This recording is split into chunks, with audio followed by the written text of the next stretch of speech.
그 검은 베레모, 인터넷에서 산 기념품입니까?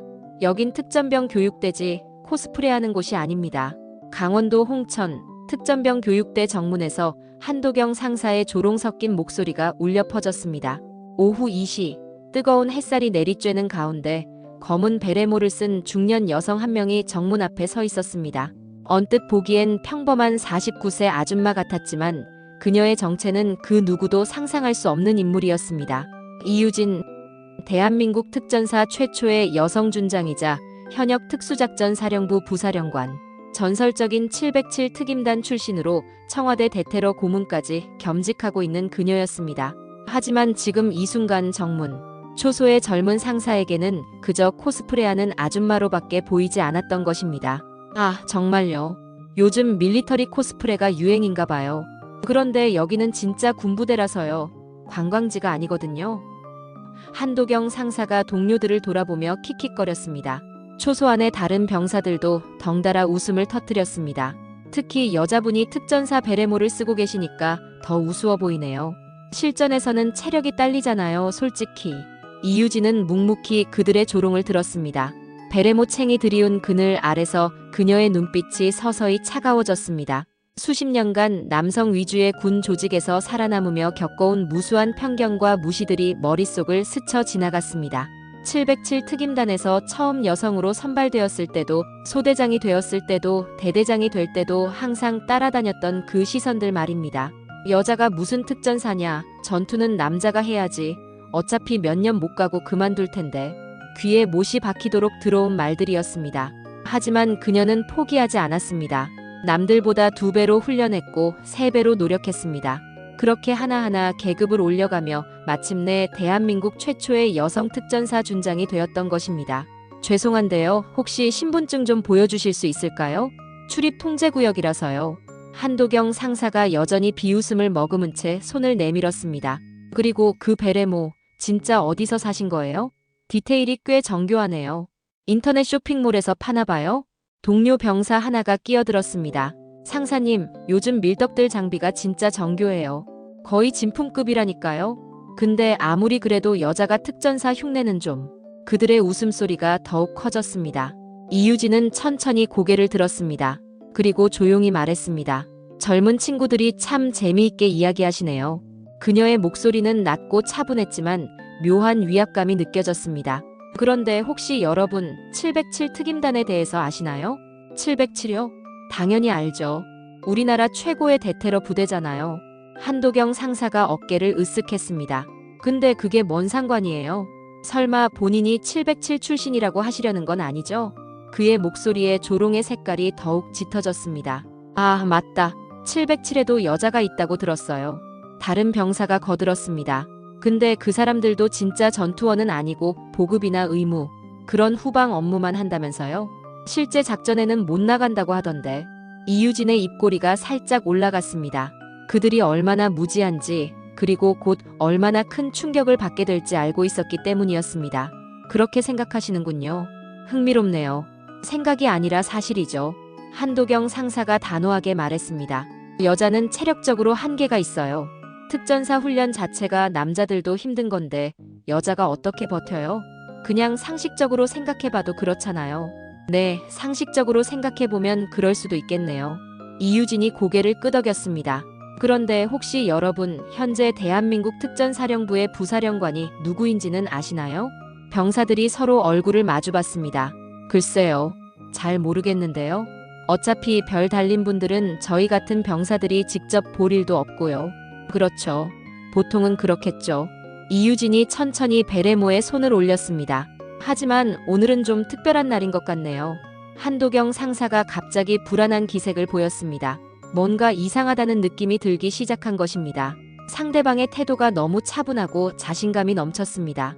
진짜 코스프레하는 사람이라면 이런 상황에서 당황하거나 변명을 늘어놓을 텐데 오히려 더욱 여유로워 보였습니다. 혹시 정말로 군 관련 분이세요? 그가 조심스럽게 물었습니다. 군 관련이라. 이유진이 천천히 베레모를 벗기 시작했습니다. 그렇게 표현할 수도 있겠네요. 베레모가 벗겨지면서 그녀의 정수리 부분이 드러났습니다. 그리고 그 순간 모든 병사들의 눈이 한 곳에 고정되었습니다. 이유진의 오른쪽 어깨에 달린 견장이 햇빛에 반짝이고 있었던 것입니다. 은색 독수리와 그 위에 빛나는 별 하나. 대한민국 준장의 계급장이었습니다. 한도경 상사의 입에서 제대로 된 말이 나오지 않았습니다. 다른 병사들도 마찬가지였습니다. 그들의 얼굴에서 웃음기가 싹 사라지고 창백함이 번져갔습니다. 이유진이 베레모를 완전히 벗으며 차분하게 말했습니다. 대한민국 특전사령부 부사령관 이유진 준장입니다. 그녀의 목소리는 여전히 조용했지만 이제는 명령조의 위엄이 담겨 있었습니다. 707 특임단 17기 출신이고 현재 청와대 대테러 고문을 겸직하고 있습니다. 초소안이 순간 정적에 휩싸였습니다. 바늘 떨어지는 소리도 들릴 것 같은 침묵이었습니다. 병사들은 모두 얼굴이 하얗게 질린 채 말문이 막혀 있었습니다. 그리고 지금부터 소드-1 코드를 발동합니다. 이유진이 허리춤에서 특수통신기를 꺼내며 말했습니다. 합참 직통라인 특수작전사령부 감찰특임대를 강원 홍천 특전병 교육대 정문으로 즉시 투입하라. 통신기에서 즉각 응답이 왔습니다. 소드-1 코드 확인. 감찰특임대 대이거 팀 20분 내 현장 도착 예정입니다. 국방부와 청와대 안보실의 상황 보고 완료했습니다. 한도경 상사가 비틀거리며 벽에 기댔습니다. 그의 동료들도 마찬가지로 충격에 빠져 있었습니다. 소드-1이라는 코드명은 국가 최고 기밀 등급의 대테러 작전 시에만 사용되는 특수 호출 보호였습니다. 그리고 그 권한을 가진 사람은 전국의 손가락으로 셀 수 있을 정도밖에 없었습니다. 저희가 한도경 상사가 떨리는 목소리로 말을 시작했습니다. 조용히 하세요. 이유진이 손을 들어 그를 제지했습니다. 지금은 공식 절차가 진행 중입니다. 감찰팀이 도착할 때까지 여러분은 현재 위치에서 대기하시기 바랍니다. 그녀가 다시 통신기를 들었습니다. G-넷 전군 채널로 긴급 상황 전파를 요청합니다. 홍천 교육대에서 발생한 여군 특전사에 대한 성차별 및 모독 사건, 실시간 브리핑을 위해 국방부 장관실과 합참의장실을 연결해 주세요. 통신기에서 다시 응답이 왔습니다. G-넷 전군 알람 시스템 가동. 국방부 장관님과 합참의장님 화상회의 준비 중입니다. 청와대 안보실장님도 회의에 참석하신다고 합니다. 이유진은 시계를 확인했습니다. 정확히 오후 2시 15분이었습니다. 불과 15분 전만 해도 이곳은 평범한 정문 초소였는데 이제는 국가 차원의 사건이 벌어지고 있는 현장이 되어버렸습니다. 여러분이 방금 전까지 하신 말씀들 모두 기억하고 계시죠? 이유진이 병사들을 하나씩 훑어보며 말했습니다. 여자는 특전사가 될 수 없다. 실전에서는 약하다. 체력이 딸린다. 코스프레한다. 이런 내용들 말이에요. 한도경 상사가 무릎을 꿇으려 했지만 이유진이 다시 손을 들어 막았습니다. 아직은 그럴 필요 없습니다. 공식 절차를 따라야 하니까요. 그때 교육대 안쪽에서 급히 달려오는 발소리가 들렸습니다. 교육대 대대장인 김철민 중령이 부관들과 함께 정문으로 향하고 있었습니다. 그도 G-넷을 통해 상황을 전달받았던 것입니다. 준장님. 김중령이 멀리서부터 큰 소리로 외쳤습니다. 죄송합니다.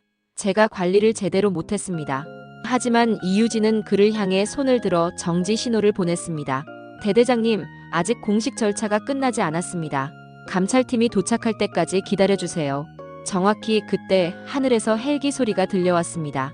군용 헬기 2대가 교육대 상공을 선회하며 착륙 지점을 찾고 있었습니다. 합참 직속 감찰특임대 대이거 팀이었습니다.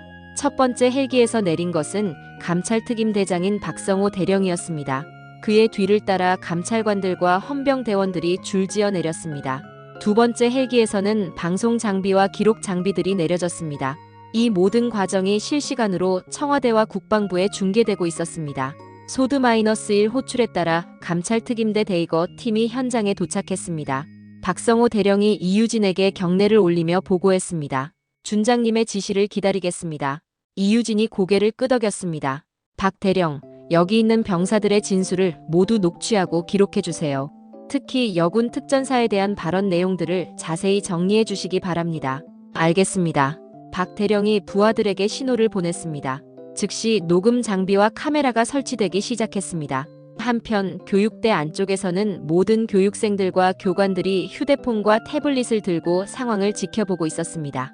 G-넷을 통해 전군에 실시간으로 상황이 전파되고 있었기 때문입니다. 심지어 일부 언론사에서도 속보로 이 상황을 보도하기 시작했습니다. 이제 화상회의를 시작하겠습니다. 이유진이 감찰팀이 설치한 대형 모니터를 향해 말했습니다.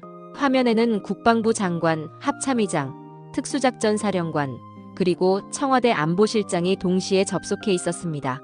준장님, 상황을 보고해 주시기 바랍니다. 화면 속 국방부 장관이 말했습니다. 이유진이 차분하게 상황을 설명하기 시작했습니다. 본인이 특전병 교육대를 시찰 방문하던 중 정문 초소에서 근무 중인 병사들로부터 여군 특전사에 대한 심각한 성차별적 발언과 모독을 당했습니다.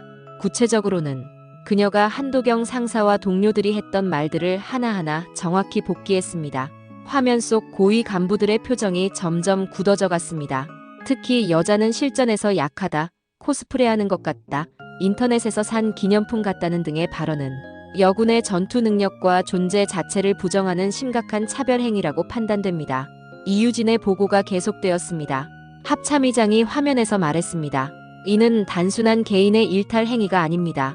우리 군 전체의 성인지 감수성과 여군 정책에 대한 근본적인 문제점을 드러내는 사건입니다. 청와대 안보실장도 입을 열었습니다. 대통령님께서도 이 사건에 대해 심각하게 우려를 표명하셨습니다. 즉각적이고 근본적인 대책이 필요하다고 지시하셨습니다. 국방부 장관이 결정을 내렸습니다. 지금 즉시 여군 특전사 준장 직속 TF를 구성하겠습니다. 이유진 준장님께서 TF장을 맡아주시기 바랍니다. 그리고 육군, 해군, 공군 모든 특수부대의 성인지 매뉴얼을 전면 재검토하고 개정하도록 하겠습니다. 특수작전사령관이 추가로 말했습니다. 모든 특전부대와 특수부대에서 즉시 성평등 교육을 실시하겠습니다. 그리고 여군 특전사들의 실제 전투 경험과 능력에 대한 정확한 정보를 전 장병에게 교육하겠습니다. 이유진이 고개를 끄덕였습니다.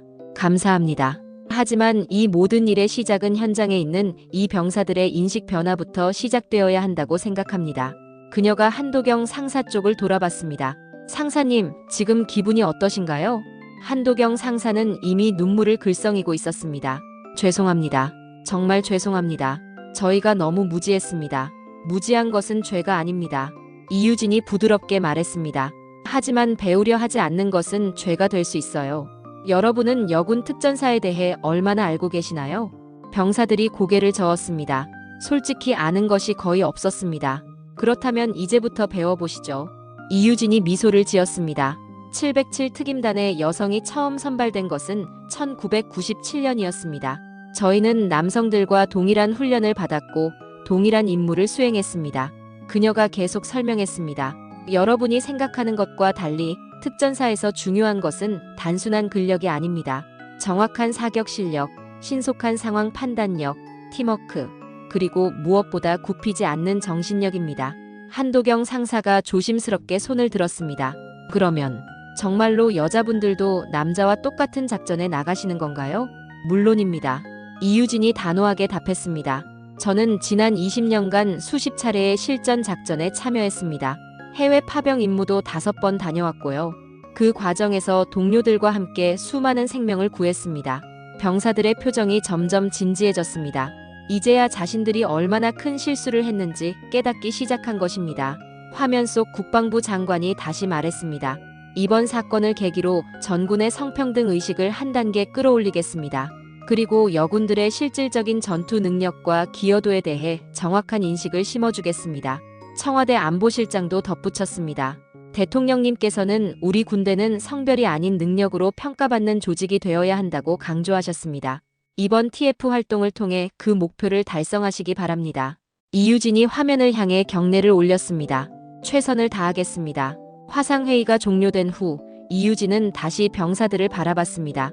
여러분, 오늘 일은 여기서 끝이 아닙니다. 이제 시작이에요.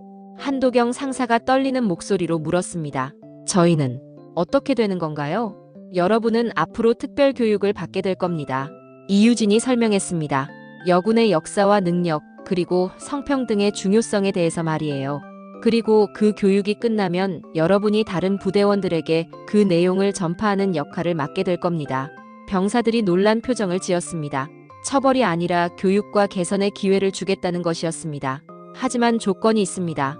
이유진의 목소리가 다시 진지해졌습니다. 진심으로 반성하고 변화하려는 의지가 있어야 해요. 그냥 형식적으로 넘어가려 한다면 그때는 정말 엄중한 처벌을 받게 될 겁니다. 한도경 상사가 무릎을 꿇으며 말했습니다. 준장님, 정말 죄송합니다. 저희가 너무 무지하고 편견에 사로잡혀 있었습니다. 꼭 변하겠습니다. 다른 병사들도 모두 따라서 무릎을 꿇었습니다. 죄송합니다. 이유진이 그들을 일으켜 세웠습니다. 일어나세요. 사과보다 중요한 것은 행동 변화입니다. 앞으로 여러분이 어떻게 달라지는지 지켜보겠습니다. 그때 교육대 안쪽에서 박수 소리가 들려왔습니다. 이 모든 과정을 지켜본 교육생들과 교관들이 자발적으로 박수를 치고 있었습니다. 그들 중에는 눈물을 흘리는 여군들도 있었습니다. 이유진이 그들을 향해 손을 흔들었습니다. 그리고 한도경 상사에게 마지막으로 말했습니다. 상사님, 앞으로는 누군가의 겉모습만 보고 판단하지 마세요. 특히 여성의 능력을 과소평가하지 마시고요. 네, 명심하겠습니다. 한도경 상사가 진심을 담아 대답했습니다. 이유진이 다시 베레모를 쓰며 감찰팀장에게 말했습니다. 박 대령, 이후 절차는 대대장님과 협의해서 진행해 주세요. 저는 이제 돌아가겠습니다. 준장님, 저희가 헬기로 모셔다 드리겠습니다. 박성호 대령이 제안했습니다. 고맙지만 괜찮습니다. 제 차로 돌아가겠어요. 이유진이 정문 밖에 주차된 자신의 차를 가리켰습니다. 오늘 일을 천천히 정리하면서 가고 싶거든요. 그녀가 정문을 나서려는 순간 한도경 상사가 마지막으로 외쳤습니다. 준장님, 정말 죄송했습니다. 그리고 감사합니다. 이유진이 돌아서서 미소를 지었습니다. 앞으로 더 좋은 군인이 되세요, 상사님. 차에 오른 이유진은 백미러로 정문을 바라봤습니다. 불과 1시간 전만 해도 그냥 평범한 정문이었는데 이제는 대한민국 군대 역사의 한 페이지를 장식하게 될 장소가 되어버렸습니다. 그녀의 휴대폰에 메시지가 도착했습니다. 전국의 여군들로부터 온 감사 인사들이었습니다. 오늘의 일이 이미 SNS와 뉴스를 통해 널리 알려진 것입니다. 정말 시원했습니다, 준장님. 덕분에 용기가 났어요. 이제 우리도 당당할 수 있을 것 같아요. 이유진은 하나하나 답장을 보내며 생각했습니다. 오늘 일은 단순한 개인적 복수가 아니었습니다. 대한민국 여군 전체의 지위 향상과 성평등 실현을 위한 중요한 전환점이었던 것입니다. 며칠 후 전국의 모든 군부대에서 여군 특전사 준장 직속 TF가 주관하는 성평등 교육이 시작되었습니다. 그리고 한도경 상사를 포함한 홍천 교육대의 병사들은 가장 모범적인 수강생이 되어 다른 부대원들에게 귀감이 되었습니다. 이제 대한민국 군대에서는 성별이 아닌 능력으로만 평가받는 새로운 시대가 시작되었습니다. 그리고 그 모든 변화의 시작점에는 검은 베레모를 쓴 한 명의 용감한 여성이 있었습니다.